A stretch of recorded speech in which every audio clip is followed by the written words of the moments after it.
Entonces, chicos, el objetivo del día de hoy es trabajar con la función exponencial y más que nada ya traspasarlo ya a la función logarítmica. Pero antes vamos a repasar un poco de los conceptos que tienen que ver con la función lineal y la función cuadrática, obviamente. La función lineal, hay que recordar, chicos, que es una función de línea recta, ¿ya? Que normalmente viene considerada una palabra, dos conceptos claves, que es el coeficiente de posición y la pendiente, ¿ya? Donde la pendiente es el valor unitario, ¿ya? Para que lo tengan en cuenta. Por ejemplo, si yo tengo una función como la que voy a escribir acá, f de x es igual a 250x más 300, sería una línea recta, una función lineal. No es como está mostrada ahí, obviamente. La vamos a amplificar un poco más para que se logre ver cómo es una función lineal. La tenemos de esa manera. Concretamente, esto no es una función lineal, ¿ya? Es una función que se llama, es una función prima de la función lineal que se llama función afín. Entonces, en matemáticas se conoce como función afín. ¿Por qué? Porque no pasa por el punto 0,0 que está acá abajo. La función lineal pasa por el punto 0,0, pero cualquier línea recta normalmente uno la llama función lineal de manera, podríamos decirlo, de manera tradicional, así de manera coloquial. Pero matemáticamente, toda función lineal tiene que pasar por el punto 0,0. Pero si no pasa por ahí, no se llama función afín, pero la vemos como común, ya no hay problema. Esta función tiene la siguiente particularidad, como les decía, tiene un coeficiente de posición, que en este caso sería el 300, para mi función que inventé en este caso, y un valor que se llama pendiente que está delante de la x. El valor que está delante de la x, que se llama pendiente, concretamente ese número me va indicando el costo unitario o el valor unitario de la variable x, que es la variable independiente. Ejemplo, si volvemos a decir, si tratamos de que esto fuera kilowatts hora de lo que consumo, y la f de x sería el valor que yo voy a consumir, el valor que yo pago por consumir tanto. En este caso, el 250 sería el valor unitario. O sea, por cada kilowatt hora que yo consumo, yo voy a pagar 250 pesos extra. Si el valor fuese negativo, la pendiente va hacia abajo. Y también significa un valor unitario, pero un valor que va disminuyendo. Entonces yo podría decir, no sé, por cada kilowatt hora que yo consuma extra, voy a pagar menos 250 pesos. Entonces menos sería en este caso mi pendiente. El coeficiente de posición requiere decir dónde parte el punto cero, ¿ya? Cuando la x vale cero. Ese sería el coeficiente de posición.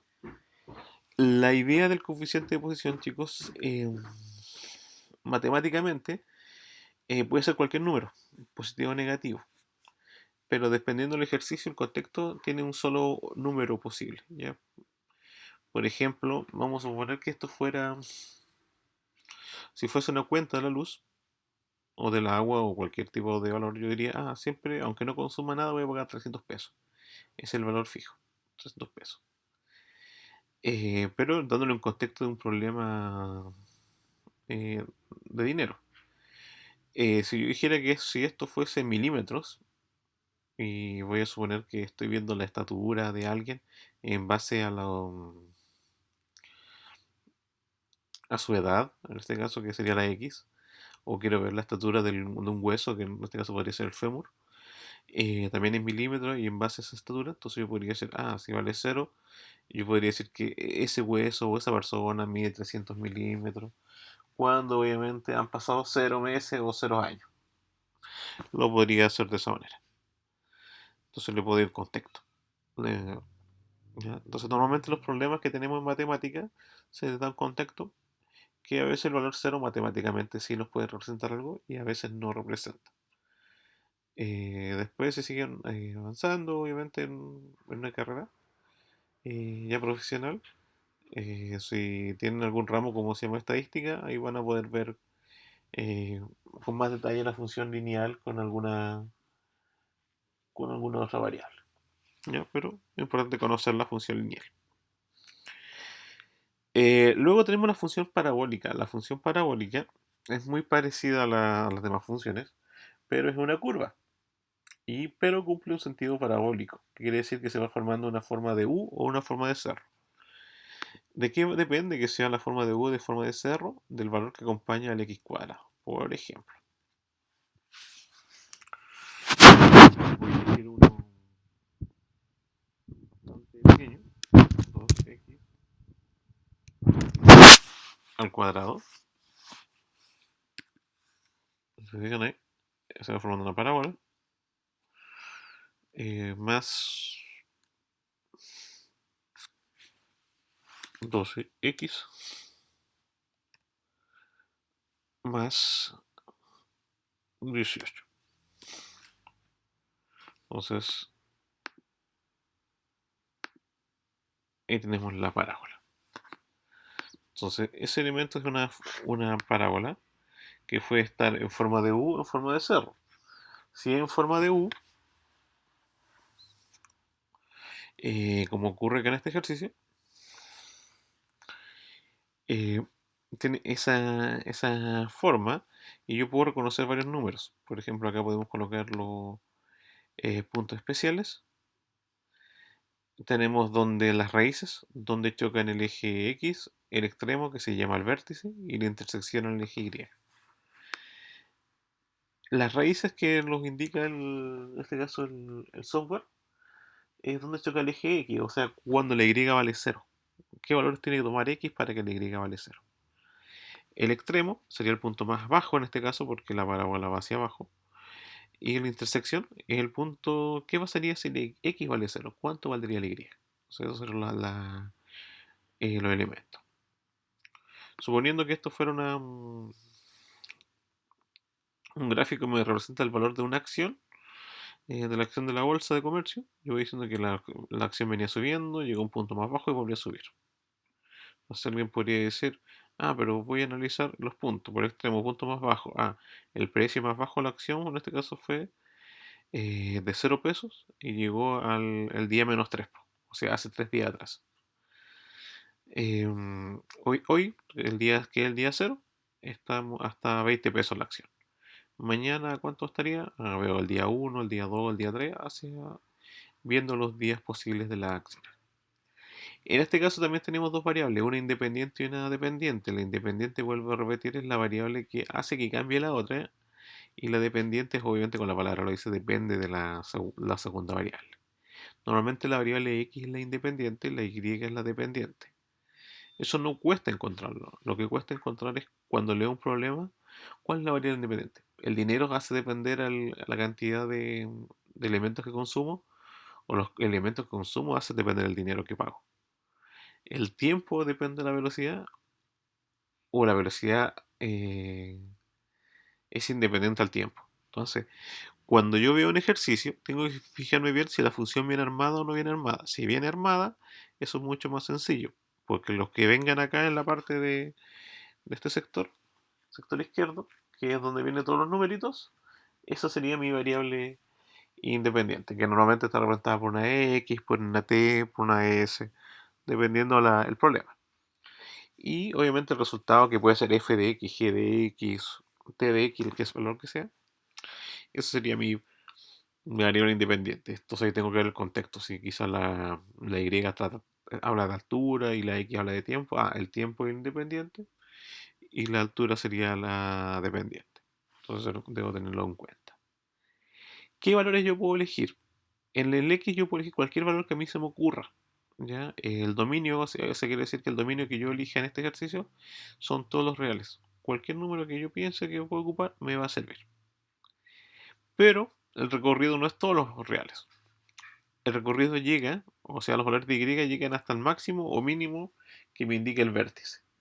Recuerden que si tiene forma de U, tiene mínimo. Entonces yo voy a decir, me voy a dar cualquier número, en este caso, hasta el 0, por ejemplo, acá, porque el vértice llegó hasta acá abajo. Si el vértice hubiese llegado hasta los negativos, yo digo, el vértice me sirven todos reales hasta el menos 4, hasta el menos 5, hasta el menos 100, hasta el valor que yo quiera anotar. También puede ser, si la parábola va hacia arriba, yo podría decir, me sirven todos los números reales hasta, en este caso, por ejemplo, el vértice está el 36. Todos los números que yo quiero ocupar hasta el 36, ya que la parábola cambió y se convirtió hacia arriba. Pero, vuelvo a repetirle, los valores de x puede elegir cualquiera, pero el valor de y está limitado, obviamente, hasta un punto. Hay problemas en matemáticas, como los que vimos la semana pasada, o la clase pasada, que los valores de la x también vienen limitados. Por ejemplo, si le dicen el ejercicio que vimos de la temperatura en la cuarta región, si la temperatura en la cuarta región es de tanto a tanto, o mejor dicho, entre las 24 horas del día, yo no puedo reemplazar por 25, no puedo reemplazar por 26, porque me indican que la x va entre 0 y 24, o porque son las 24 horas del día. O sea, yo tengo que tener claro que, a pesar que la función matemáticamente puedo reemplazar por cualquier número que a mí se me ocurra, a veces vienen limitadas por el hecho de que el mismo contexto del problema las limita. ¿Ya? Es lo mismo que, por ejemplo, yo quiero ver, predecir, veo cómo se comporta un precio de una acción o cómo va aumentando el sueldo de una persona y, quisiera verlo de aquí a 20 años. No, no sería lo adecuado, aunque el gráfico me lo muestre. Entonces, ¿por qué? Porque vuelvo a repetir acá los gráficos o las funciones representan todo, ya, lo que ustedes quieran. Pero siempre hay que dar un contexto para tener este tipo de ejercicio. No, no necesariamente hay que eh, fijarnos completamente en lo matemático. Entonces tenemos la función lineal, la función cuadrática. Entonces, esta función cuadrática, si fijan, le cambia un signo y cambia todos los números. Me muestra las raíces, me muestra el extremo, me muestra la intersección. Veamos. Y el otro tipo de función que estuvimos trabajando la semana pasada, que es la función exponencial. ¿Qué es una función exponencial? Una función exponencial es que partimos con un número base, que puede ser cualquiera, por ejemplo el 4, por decirlo, y está elevado a una incógnita que en este caso es la x. La función exponencial es la más creciente de todas. ¿Por qué? Porque entre un número y otro que yo vaya cambiando la x, el resultado aumenta bastante. Por ejemplo, 4 elevado a 0 es 1, 4 elevado a 1 es 4, entonces tenemos ya 3 de diferencia, 4 de diferencia, disculpe. Partimos con el 1, partimos con el 4 y después tenemos 4 al cuadrado. 4 al cuadrado es 16. Entonces ya la diferencia aumentó, porque entre el 4 y el 16 es mucho mayor que entre el 1 y el 4. ¿Alguien podría decir otro más? Podría ser, 4 elevado a 3, 64. Más grande todavía el aumento. Entonces, la función exponencial ocurre ese fenómeno. En la función exponencial, los valores de x también pueden ser elegidos el valor que usted quiera. Pero la solución nunca va a ser negativa, a excepción que coloquemos un negativo antes de la función. Por ejemplo, alguien me dice, profe, ¿qué pasa si coloco un menos 4 acá? No hay problema, ¿ya? Eso no hay problema. Porque ahí los va a dar puro negativo, pero no va a dar positivo. Entonces ocurre eso. Si yo coloco un negativo delante, van a ser todos los números siempre negativos, pero si no lo coloco, siempre va a ser positivo. ¿Cuándo no existe función? Cuando alguien les diga, voy a hacer esto, como les comentaba la clase pasada, que matemáticamente se puede, tiene esa respuesta, pero como función no existe. Que sea un menos 4 y después viene un x. Me la va a cambiar automáticamente el sistema. Pero no existe. ¿Por qué? Porque si alguien coloca un paréntesis, coloca un negativo con un número cualquiera y después coloca el elevado, el resultado siempre va a ir cambiando. Va a ser positivo, negativo, positivo, negativo. ¿Por qué? Porque uno está elevando tanto el número como el signo. A diferencia que escribirlo 4x o escribirlo menos 4x. ¿Sí? Siempre solo elevo el número y después agrego el signo. ¿Ya? Mi calculadora, por ejemplo, eso lo entiendo. Todas las calculadoras lo entiendo. Si yo lo escribo así, la calculadora lo va entendiendo. Lo importante es que yo comprenda por qué siempre me dan la respuesta esa, ¿ya? Entonces, una de las cosas que ocurre acá en este tipo de ejercicio, de función exponencial, cuadrática, lineal o logarítmica, es que siempre nos van a dar algún resultado, ¿ya? Pero no todo lo que realicemos va a ser función, ¿ya? En la calculadora siempre nos va a dar algún resultado, pero, vuelvo a repetirle, no siempre va a dar función, ¿ya? Entonces, vuelvo a repetir acá, los valores de X usted puede elegir el que a usted se le ocurra, pero no va a recibir cualquier resultado. Va a recibir solamente positivo o solamente negativo, dependiendo del problema. Normalmente cuando es función, uno lo considera solamente positivo, ¿ya? No saco nada con calcular los negativos en esta variable. La función puede ser creciente o decreciente. ¿Cuándo es creciente? Cuando el valor, que en este caso que es la base, sea mayor a 1. ¿Ya? Si yo quiero ocupar un valor mayor a 1 en acá, eh, va a ser creciente. Si queremos ocupar un valor menor al 1, por ejemplo el 0.6, la función es decreciente. Eso quiere decir que va disminuyendo. O sea, viene de un número bastante alto viene, y después empieza a bajar, a bajar, a bajar, hasta llegar al valor casi cero. Fijan, nunca llega al cero. Nunca va llegando ese elemento. Entonces puede ser creciente si es mayor al 1 en la base y decreciente si está entre el 0 y el 1 en nuestra función. ¿Ya? Normalmente, vuelvo a repetirle, se enseña que la función exponencial, la base no puede ser negativa, pero ahí ya lo demostré que si coloco un negativo delante, igual me va a dar una función, una representación un poco más detallada con respecto a los problemas. Entonces, eso era lo que hemos trabajado con la función exponencial. La clase pasada estuvimos haciendo algunos ejercicios con el número de Euler, algunos de unos conejos, que podía representar la función en cualquier momento que quiera. ¿Ya? Ahí yo se puede estimar. Por ejemplo, vamos a hacer un ejercicio de una bacteria, el problema 9. Me dicen que en un laboratorio de biotecnología se cultivan bacterias en fermentación. Eso está en el manual de ustedes, por si acaso, por eso lo menciono. Y la función para determinar la cantidad de bacterias transcurridas X horas es la siguiente. O sea, incluso me indican la letra, ya la que debo ocupar. No me dice nada, ocupa la F, no, me dice no ocupa C de X. O sea, el C va a ser el número de bacterias. El T es el número en este caso, de tiempo que ha transcurrido en horas. Entonces C de X es igual a 100. Eso es, hasta el momento se llama función constante. Cuando no tiene ninguna letra, se llama función constante. Por, si no sé hacer el por, con el teclado es un asterisco. Pero si no, me cuesta un poco, está la opción de calculadora acá abajo. Entonces ahí voy generando una calculadora. O sea, un teclado. ¿Ya? Por 2, hasta el momento ahí se está convirtiendo en una función lineal. Por 2 elevado, vamos a ponerle un paréntesis porque es un elevado en fracción, x partido por 3, ¿ya? X partido por 3.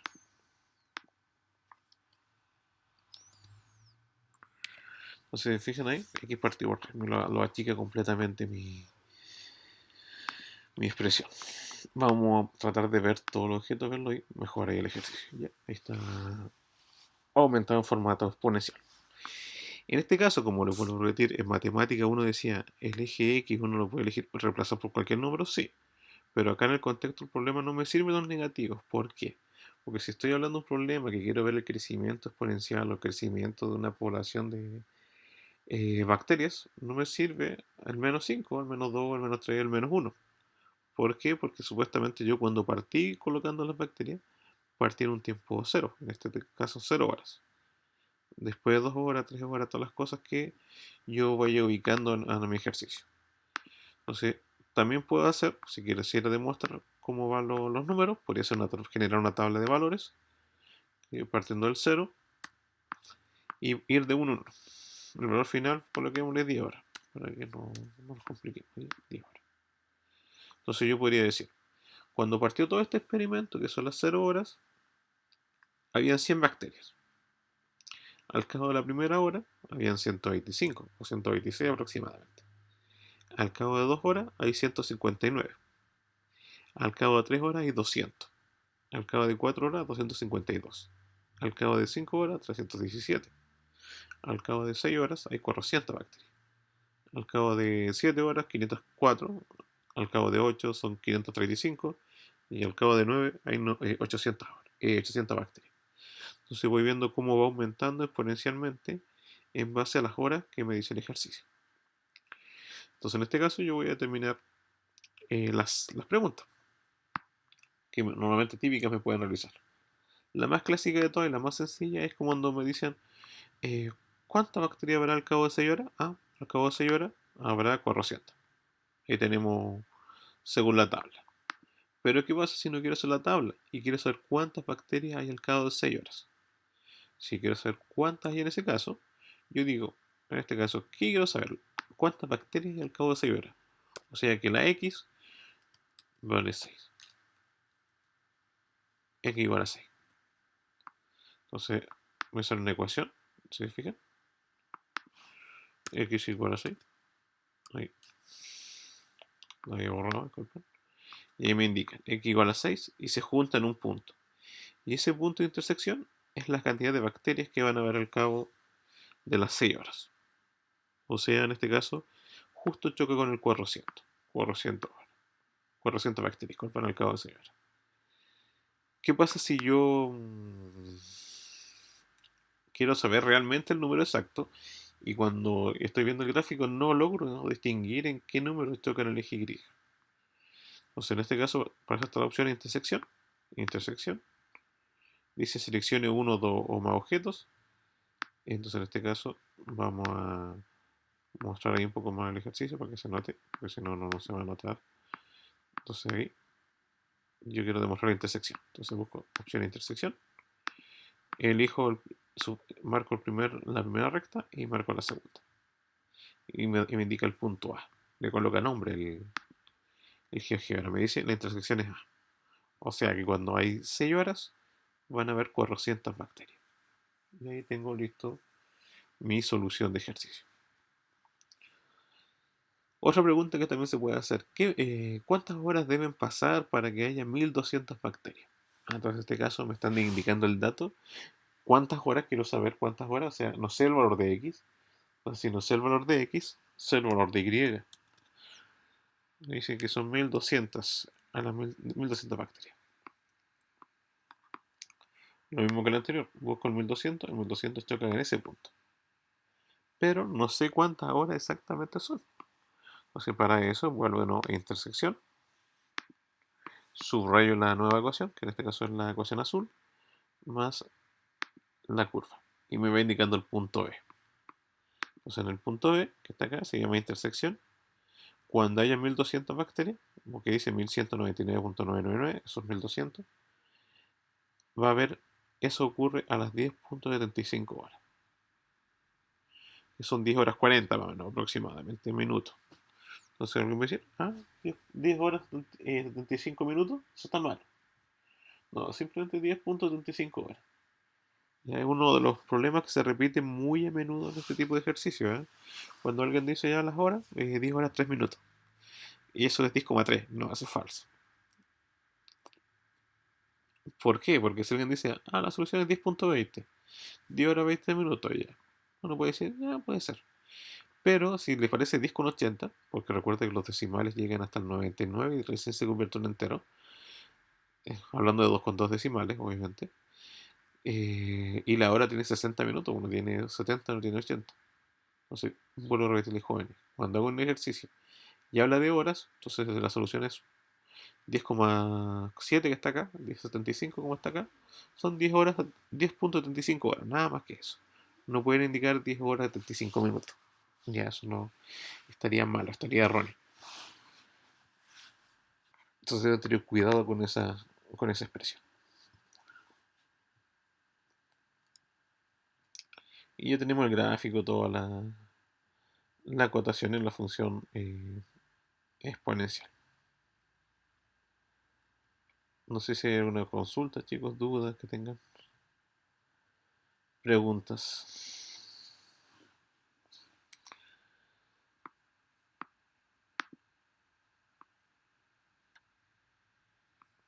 Entonces, lo ideal es que ocupen los sistemas, que en este caso son los GeoGebra, ya que la idea es entender los conceptos de funciones y la aplicación de estos conceptos en base a una lectura. Eso es la idea cuando resuelvan un problema.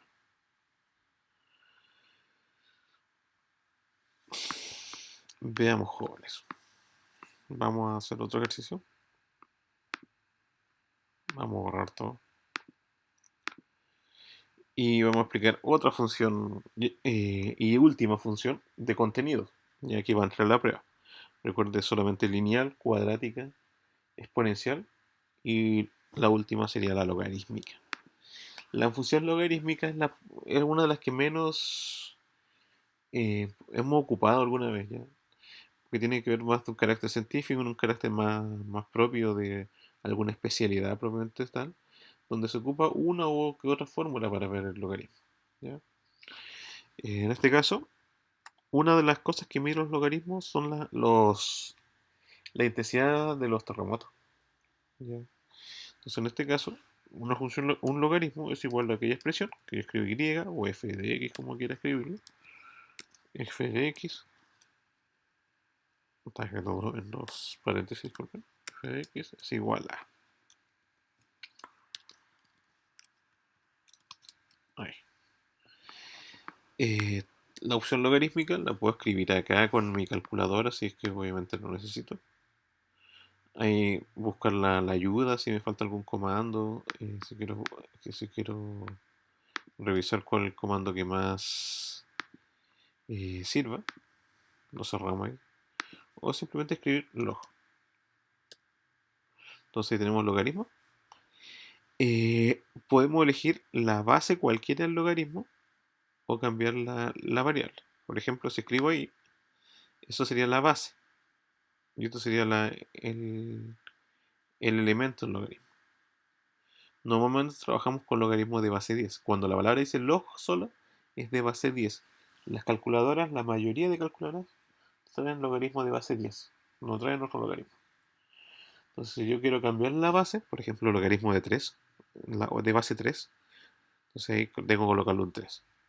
Si quiero colocar el logaritmo de 10, simplemente con la palabra logaritmo, vuelvo a repetir, basta. Ya, porque la idea del logaritmo es esto. Ya, por ejemplo, el logaritmo 10 o simplemente el logaritmo.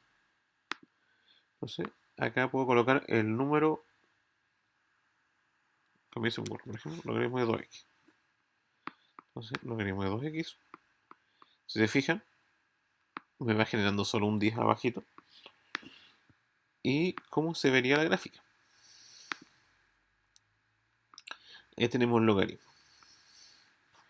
En el logaritmo, la x siempre es positiva. Usted no podría elegir números negativos para reemplazar, pero siempre va a ser positivo.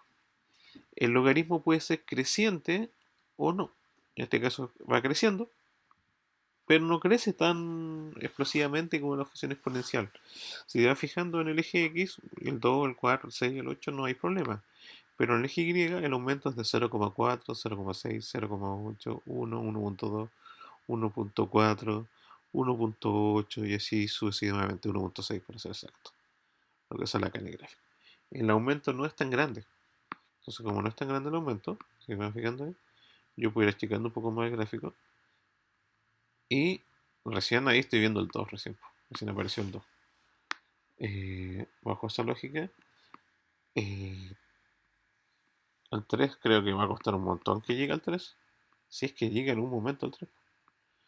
¿Se van fijando? El aumento no es tan exponencial. Por eso de repente cuando, no sé si han escuchado las noticias o han leído algo, de repente o han visto algún video de cuando hablan de los temblores o terremotos, la energía liberada entre un sismo y otro es demasiado, a pesar que haya un grado de diferencia o a menos de un grado de diferencia. ¿Ya? Por ejemplo, el terremoto que hubo acá en 2010, que fue de 8.8, si no recuerdo, si no me falla la memoria. Eso es más o menos la energía liberada que se liberó en ese terremoto, que después produjo un tsunami. Es alrededor de 800.000 veces lo que la fuerza o el impacto que generó una bomba atómica. No quiere decir que no hubieron menos muertos, por eso es mal. No, simplemente el concepto energético es una de las variables que uno puede determinar. Entonces, en este caso, vamos a hacer el ejercicio que lo indica uno de los problemas que está en nuestro material de estudio, que se llama problema número 14, y nos indica lo siguiente. La magnitud de los terremotos se puede modelar de acuerdo a lo siguiente modelo aritmético. Entonces, el modelo aritmético se basa completamente en un logaritmo. Entonces, vamos a borrar, vamos a escribir m mayúscula de donde m es la magnitud y es la energía.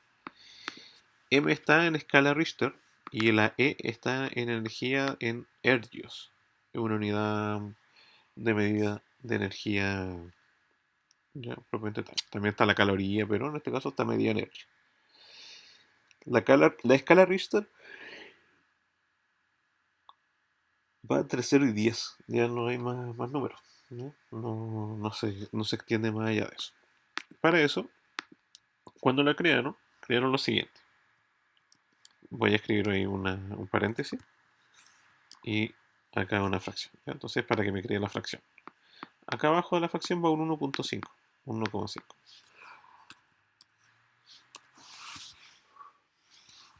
Este es el elemento que tenemos acá. Y acá arriba dice logaritmo. Logaritmo de más 11.8. Más 11.8. Esa es la fórmula que crearon para los logaritmos. Entonces borremos acá, ese número no me sirve. Entonces la magnitud, yo puedo ver cómo es la energía liberada en ergios, ¿ya? Entonces por decirles, si yo quisiera ver una tabla de valores, y de 0 a 0, del 1 al 10, porque no hay más terremotos, eh, según Richter, tenemos lo siguiente.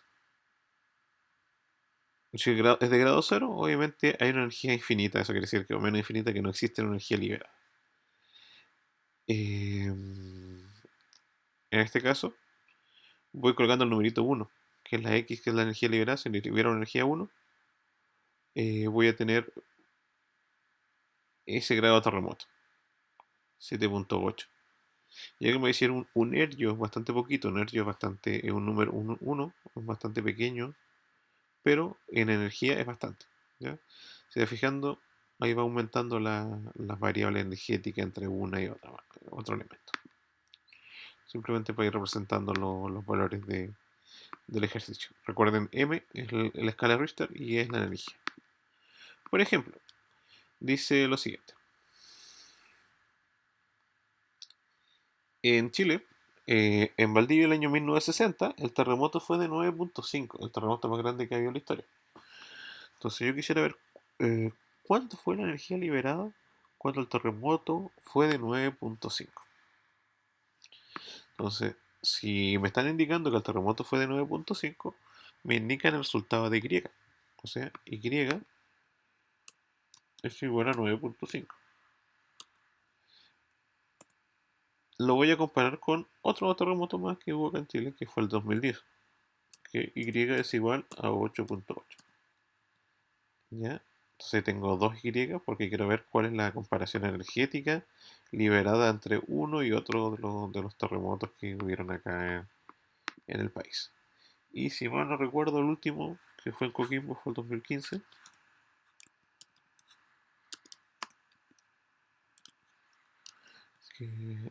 Que hubo un terremoto con posterior tsunami. Fue de alrededor 8.4. Ya eso es algo lo que alcanzó el terremoto el 2015 en Coquimbo. Entonces también vamos a colocar el de Coquimbo igual a 8.4. Entonces ahí tenemos varios elementos. Entonces voy a buscar la intersección, interseca, hago paréntesis y escribo lo que voy a intersectar. En este caso, para mí, voy a intersectar el MDE con el F, que sería el primer terremoto que hubo acá en Chile. O sea que cuando hubo el terremoto, en este caso, en, en el país, y fue de 9.5 en el año 60, la energía liberada fue alrededor de, según el ejercicio nos va indicando, de 281 hercios. ¿Ya? 281 hercios concretamente.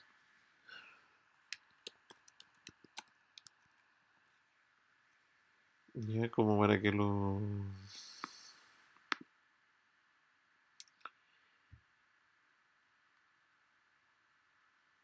tengan en cuenta. ¿Ya?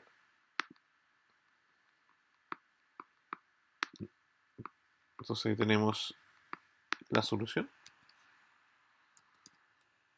a mi ejercicio. Entonces, vuelvo a repetirle, acá los números son bastante pequeñitos, pero me va ayudando a representar un poco el bosquejo del problema. Entonces, ahí tenemos, donde se intersectan, vuelvo a repetir, cuando es 9.5, 281 hercios de energía liberada. El de 8.8, que fue el 2010, yo voy a indicar escribir interseca, abro paréntesis, voy a escribir lo mismo, M, en este caso con mayúscula, M, paréntesis E, también mayúscula, coma, con la G, porque en este caso la G me representa el terremoto del año 2010. Entonces, si me fijo, cuando hubo el terremoto en Valdivia, 9.5, 281 hercios, pero cuando hubo el terremoto en Concepción, en el año 2010, de 8.8, fue de 25. 25 hercios nomás se fueron liberados.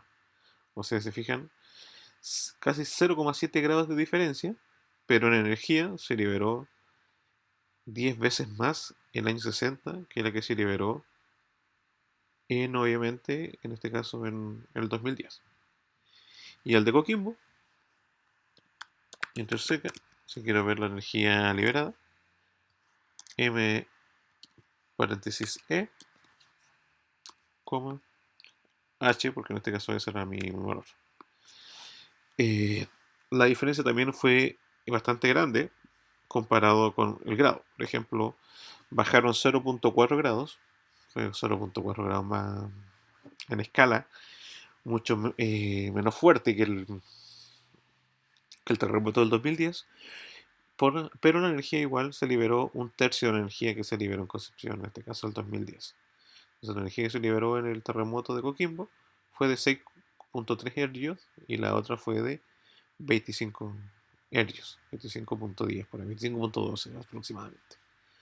Entonces ahí vemos las diferencias entre una de la función logarítmica. La función logarítmica, el valor x puede ir disminuyendo o aumentando un poquito, muy minúsculo, pero la disminución, en este caso, o el aumento de la variable y es bastante notorio. Entonces por eso se ocupa bastante poco y uno lo asocia bastante poco a la función exponencial y la función, mejor dicho, para ser exacto, la función logarítmica a una expresión completamente matemática. ¿Ya? Por eso nos cuestan bastante los logaritmos. Ya hay gente que ni siquiera alcanza a ver logaritmos en el colegio. Entonces ahí tenemos la variable para que lo puedan ir analizando e interpretando los valores. Tenemos ahí la diferencia. Entonces en ese caso quise calcular cuánto dice que ser el grado del terremoto para que alcance esos, esos hercios. ¿Ya? Ahí tenemos un ejemplo definido.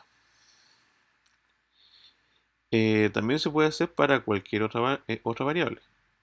¿ya? Para cualquier elemento que también se le ocurra. Por ejemplo, los logaritmos también se ocupan para lo que es el área de salud, ¿ya? Más allá que puede ser que usted no pertenezca a esa área, pero es importante igual conocerlo.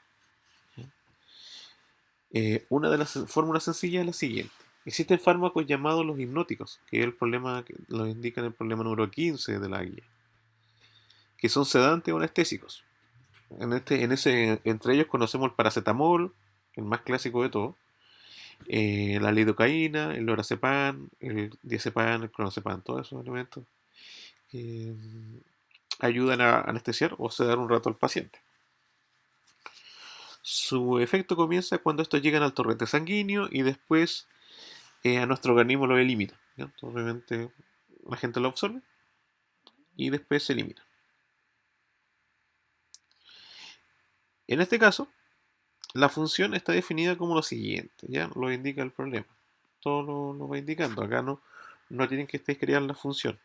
Salvo la función lineal, lo más probable es que podrían crear una función. Pero las demás funciones, exponencial, logarítmica, no, la función va a venir lista.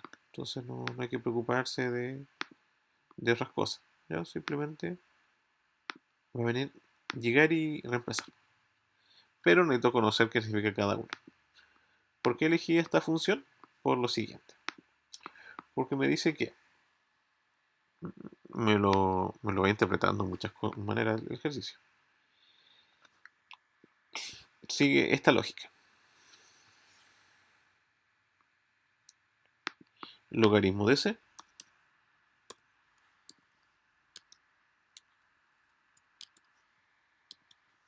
va a ser igual a eh, logaritmo de c0. Entonces, no importa si va creando cosas mientras el Excel, disculpe, el programa en este caso, por el hecho de que cuando uno va escribiendo ya va pensando en cómo graficar. Eso lo piensa ya el software. Logaritmo de paréntesis CO, C0, ¿ya? También viene otro número más, menos K partido por 2,303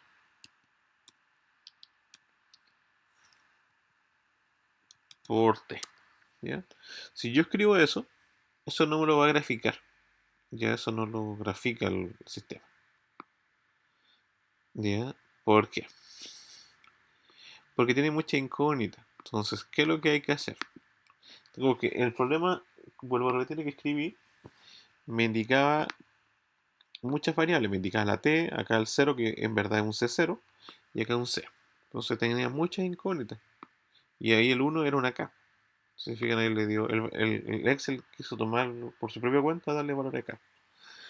Entonces, tengo muchos inconvenientes, muchas preguntas que reemplazar.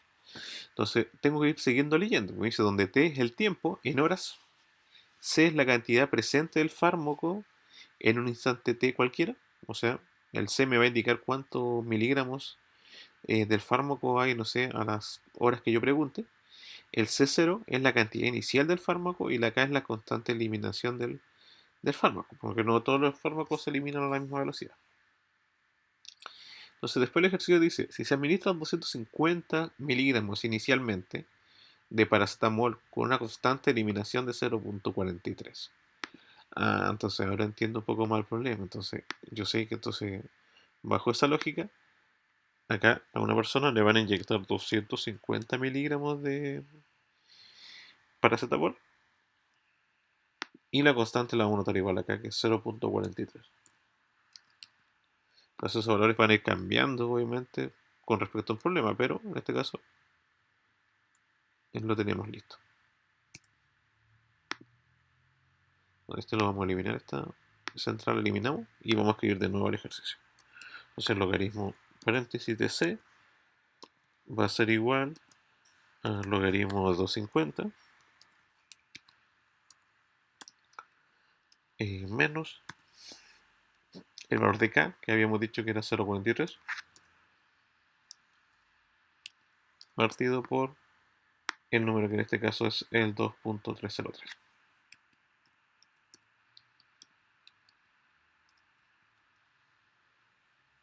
por t. Ahí tenemos el ejercicio.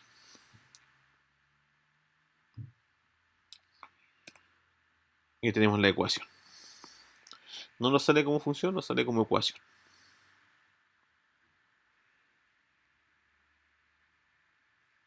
Vemos toda la propiedad del logaritmo, si es que lo alcanzamos a ver, y nos la muestra. Entonces uno dice, ¿cómo lo puedo hacer con GeoGebra si no muestra el ejercicio? Entonces para eso uno va respondiendo las preguntas. Por ejemplo, dice, primera pregunta, encontrar un modelo algebraico que permite modelar la situación. Ya, el modelo algebraico está listo, ahí está anotado, que es logaritmo, todas esas expresiones. Luego, la siguiente pregunta. ¿Cuánto miligramos de paracetamol hay a los 0.5 horas, a la 1 hora, a las 2 horas y a las 3,5 horas? Entonces, para eso, yo voy reemplazando la T, en este caso, por el elemento que me estén preguntando. Vamos a volver a checar el ejercicio porque no quería hacer esto. Ah, sí. Entonces, vamos a ir reemplazando. ¿Cuántos miligramos habrá a las 0.5 horas? Entonces, multiplicado por 0.5. Vamos a ver si el GeoGebra lo realiza. Entonces multiplico por 0.5, veo si es que está dentro de los datos, y quizá el GeoGebra no lo va a indicar. Busco ver todos los objetos y me doy cuenta que el GeoGebra no está graficándome el ejercicio por una expresión bastante, mejor dicho, por una percepción bastante importante, que lo toma como ecuación. Entonces, como lo toma como ecuación, el GeoGebra solamente trabaja con funciones. Entonces voy a tener que hacerlo con lápiz y papel. El ejercicio, pero no me voy a complicar demasiado, no va a ser algo tan difícil de ver. Entonces lo vamos a realizar nosotros en nuestra pizarra.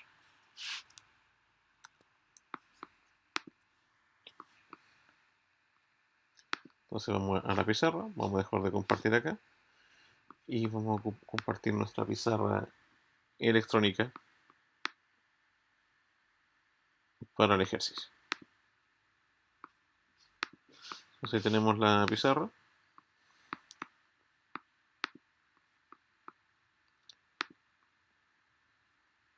Para trabajar el ejercicio.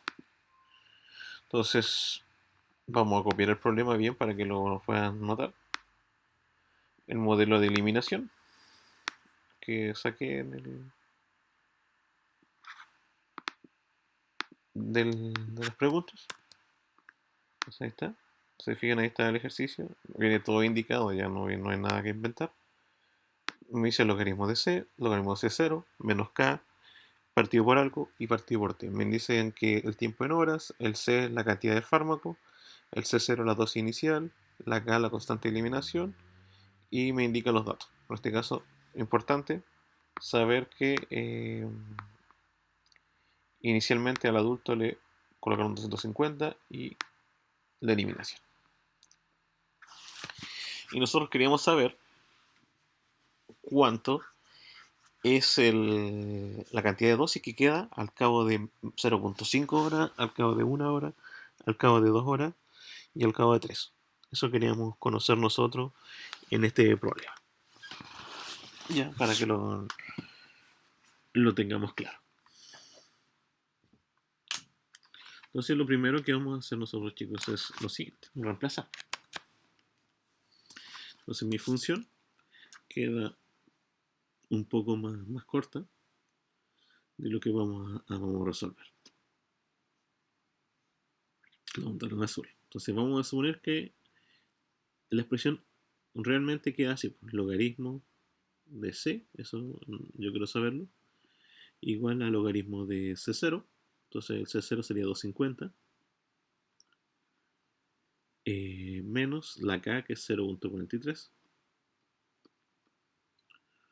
partido por 2,303 por T. ¿Ya? Entonces la primera pregunta, a las 0,5 horas, o sea, a la media hora, Entonces, ¿qué pasaría si la t, en este caso, vale 0,5? ¿Cuánto, em, ¿Cuántos miligramos habría de ese medicamento a los 0,5? Entonces yo reemplazo la t por 0,5. Entonces el logaritmo de c es igual a logaritmo de 250 menos 0,43 partido por 2,303 por 0,5. Para eso está mi calculadora. Escribimos logaritmo de c, que no sé cuánto vale. Va a ser igual a calculadora. Escribo log, la palabra log, 250. Me va indicando un número demasiado grande. 2.29794.006. 4009. Lo voy a escribir con 4 decimales para que estemos bastante precisos. Entonces el logaritmo de 259 es 2,3979. ¿Ya?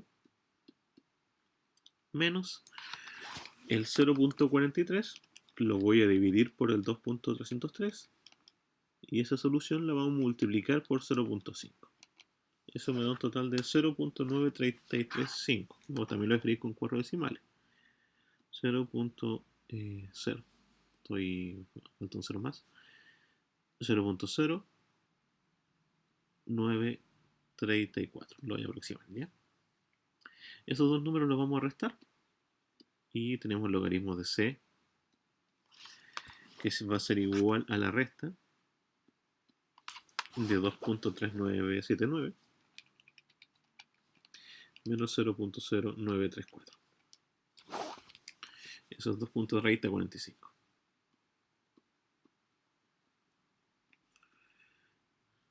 Y tengo esa expresión. Entonces alguien va a decir, ¿cómo calculo eso? Porque la calculadora no lo hace, ¿eh? No lo hace de forma automática. Entonces tengo que tener bastante claro lo siguiente.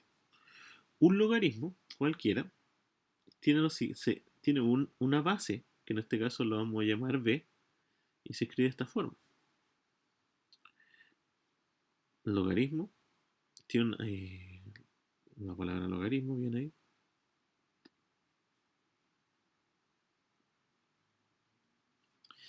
Tiene una base pequeña, que a veces viene escrita y a veces no. Cuando no viene escrita, esa base vale 10. ¿Ya? Entonces el logaritmo, base 10, las calculadoras traen con esa base. Tienen una solución, en este caso, con una valor de base que lo llama acá. La vamos a llamar A.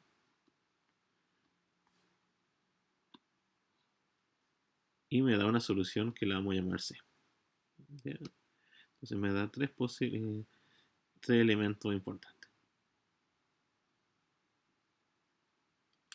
Por ejemplo, si yo escribo mi calculadora al logaritmo de 50, automáticamente me da una respuesta. Por ejemplo, el logaritmo de 250 dividido 2,29.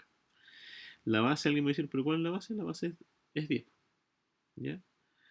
Pero esto, que es logaritmo, yo lo puedo escribir como un elemento bastante conocido y que ustedes ocupan bastante, que es la potencia. Yo lo puedo convertir en potencia. ¿Y cómo se convierte? La base, en este caso, queda acá.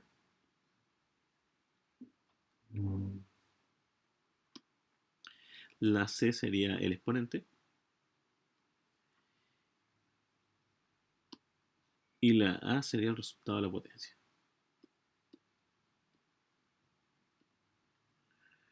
Con números.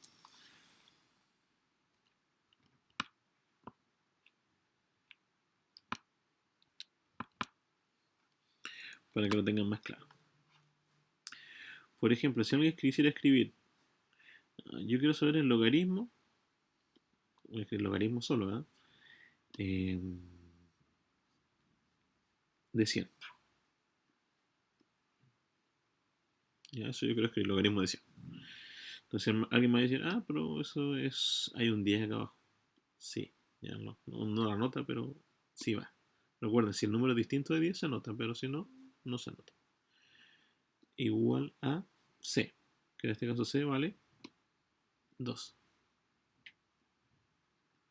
Esa es la solución. Si lo ocupo con logaritmo. Entonces, pero si lo llevo a potencia, esto ocurre que 10 al cuadrado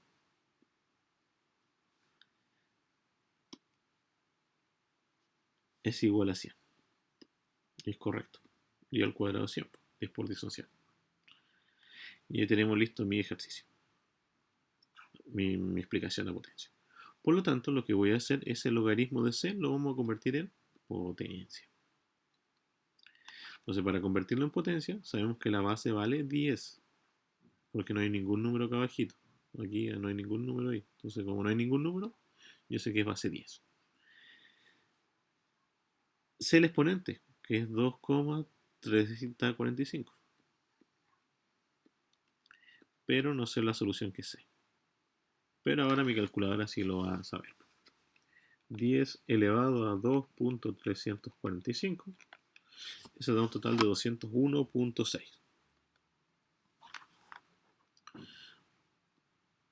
O sea,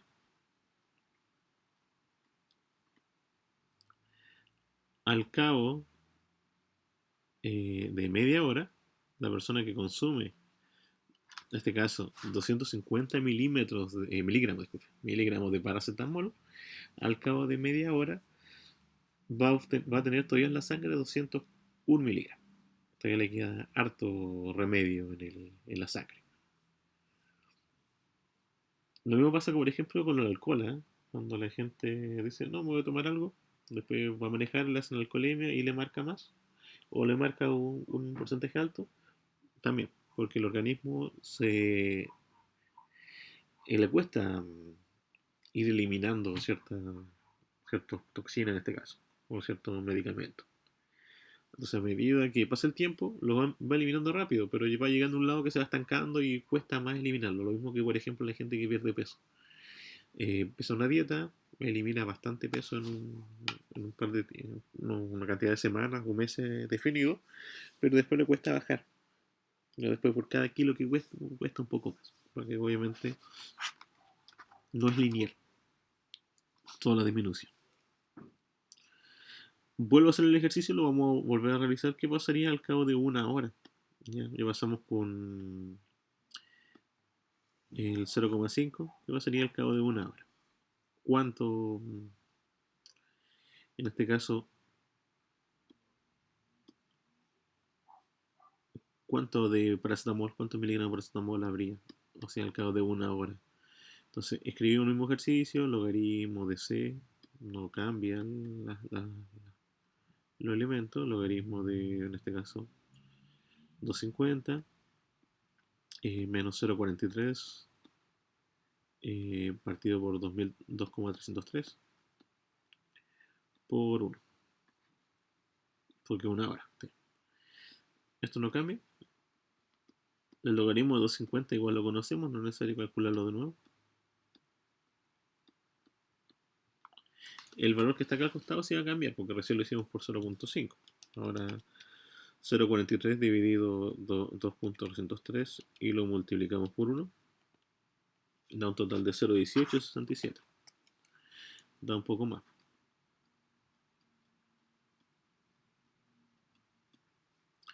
Entonces, de nuevo logaritmo. Lo restamos. El 2,2979 menos el 0,1867. Eso es 2,2112.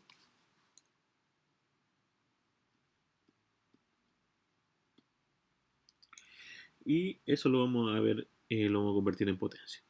Para que pues, sepamos bien cuánto queda. Entonces escribimos 10 elevado a 2,2112. Y voy a ver cuántos miligramos de ese medicamento hay en la sangre todavía. 162,6.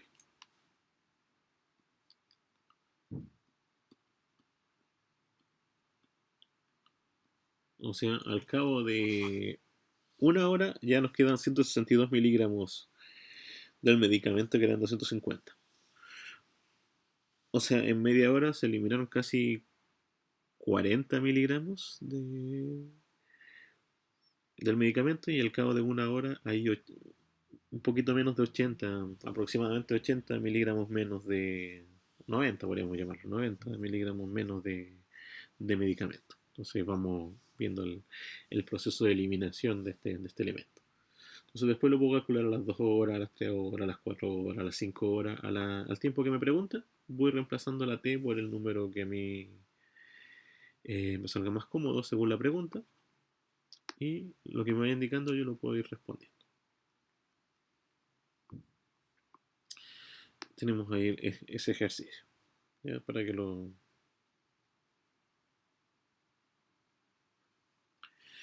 podamos ver.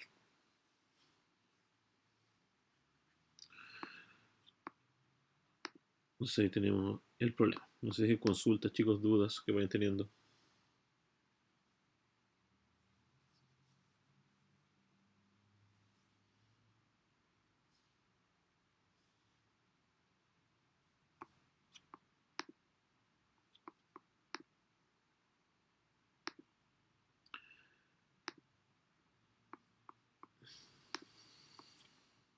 Ok.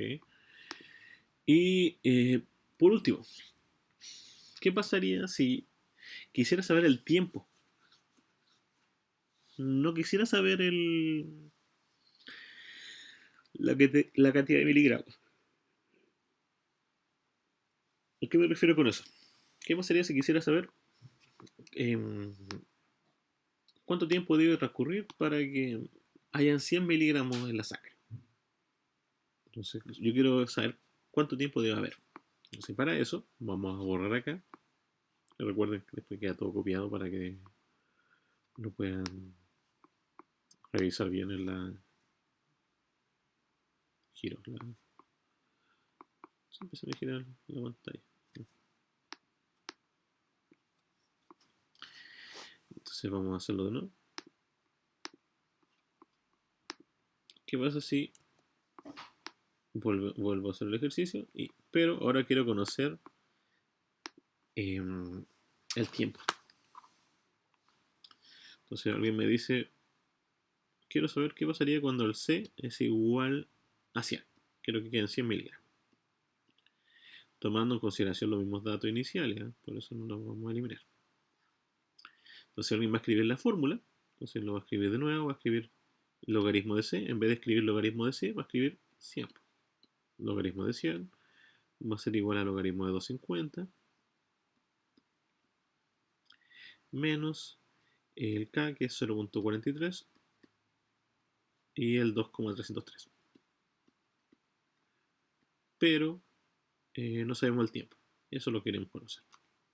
Entonces, esto es mucho más sencillo de lo que hicimos recién. ¿Por qué? Porque en este caso yo el logaritmo de 100 lo calculo. El logaritmo de 100 es 2. Ya, entonces ese dato yo lo conozco. El logaritmo de 250 también lo conozco, creo. También lo habíamos calculado recién. Lo había borrado. Que es 2.2979. Alguien me va a decir, voy a hacer esa división al tiro. El 0.43 dividido 2.303. Eso es 0.1867.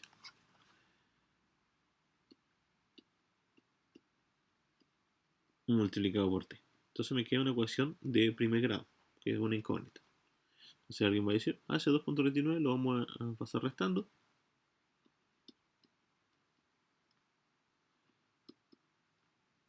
Igual a menos 0.1867 por t. Voy a restar, eso es menos 0,3979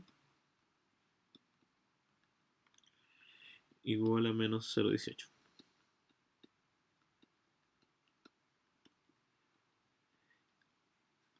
Luego vamos a ese número que estaba multiplicando va a pasar dividiendo. Me voy a llevar el signo. ¿Por qué? Porque el cambio es de multiplicación a división. El cambio nunca es de positivo a negativo. El cambio es de suma a resta, podríamos llamarlo. Pero en este caso ocurre eso. ¿Ya?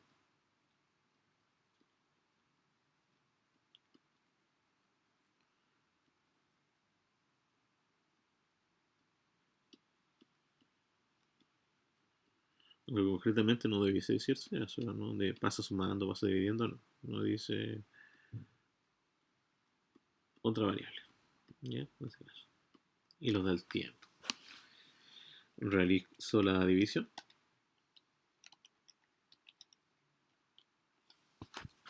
Nos da un total de 2.13. O sea, al cabo de 2,13 horas, una persona que le inyectaron ese medicamento va a tener los 100 miligramos en la sangre. O sea, al cabo de 2 horas, un cuarto, más o menos, o 2 horas aproximadamente, 2 horas,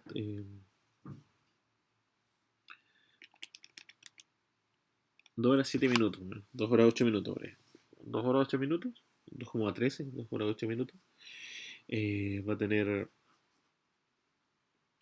esa cantidad de miligramos en la sangre. Si alguno quisiera saber cuándo se va a acabar la cantidad de dosis en la sangre, o sea, quisiera saber qué sería, si la C vale 0 miligramos, se hace el mismo procedimiento, se reemplaza por 0, entonces escribimos logaritmo de 0 eh, es igual al logaritmo de 250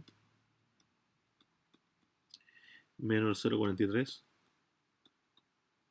partido por el 2.303 por el tiempo. Entonces alguien dice, logaritmo de 0, quizás nos va a dar algo, nos indica error. Entonces el logaritmo de 0 es error. Entonces, ¿cómo lo puedo hacer en este caso? En los logaritmos, el logaritmo de 0 no existe, siempre tiene que ser números superiores al 0. Por lo tanto, bajo esa lógica, si yo quisiera ver cuándo se le va a acabar la cantidad de fármaco presente en la sangre de esta persona, según el ejercicio, no lo podría hacer. Entonces yo podría suponer bajo este modelo matemático, que puede ser cierto o no, que en este caso el fármaco siempre va a haber una cantidad va a estar presente en el cuerpo humano, bajo el modelo matemático. Pero la realidad obviamente sí se puede eliminar completamente, pero va a tener que pasar mucho tiempo. ¿Ya? Entonces ahí tenemos un ejercicio claro para que lo puedan ver. Entonces aquí vamos a anotar acá el logaritmo de 0 para que lo tengan en cuenta. No existe.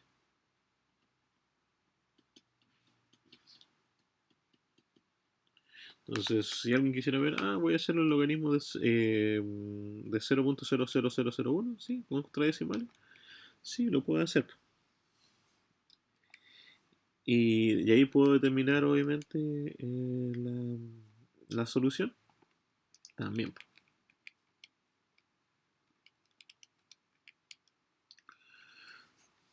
Ya, si lo hago con un número bastante pequeño, podría estimar que a las 34 horas ya no va a quedar nada de medicamento en la sangre. Pero vuelvo a repetirle, con el logaritmo de 0 no funciona. ¿Ya? Ahí tenemos el ejercicio del día de hoy. Entonces veamos, chicos, hoy repasamos un poco lo que son las funciones lineales, cuadráticas y exponenciales. Vimos alguna breve explicación de aplicación de funciones logarítmicas. En la próxima clase, el día jueves, vamos a hacer más ejercicios de logaritmo y potencias. Para ello, vamos a seguir trabajando en nuestro material de estudio, el manual del estudiante y la plataforma, en este caso, de aprendizaje. Y ya las próximas semanas solamente repaso hasta el día de la prueba, que le vuelvo a repetir, dijimos que era el viernes 13, si no me equivoco, lo había comentado. Hoy estamos a 2, a 3, disculpen, martes 3, 4, 5, sí, 13, sería el 13. Nos quedarían 2 clases esta semana, 2 clases la próxima, y ya estaríamos listos para hacer la prueba. No sé si consultas, chicos, dudas que tengan, porque con eso vamos a quedar el día de hoy y se podrían desconectar si no hay preguntas.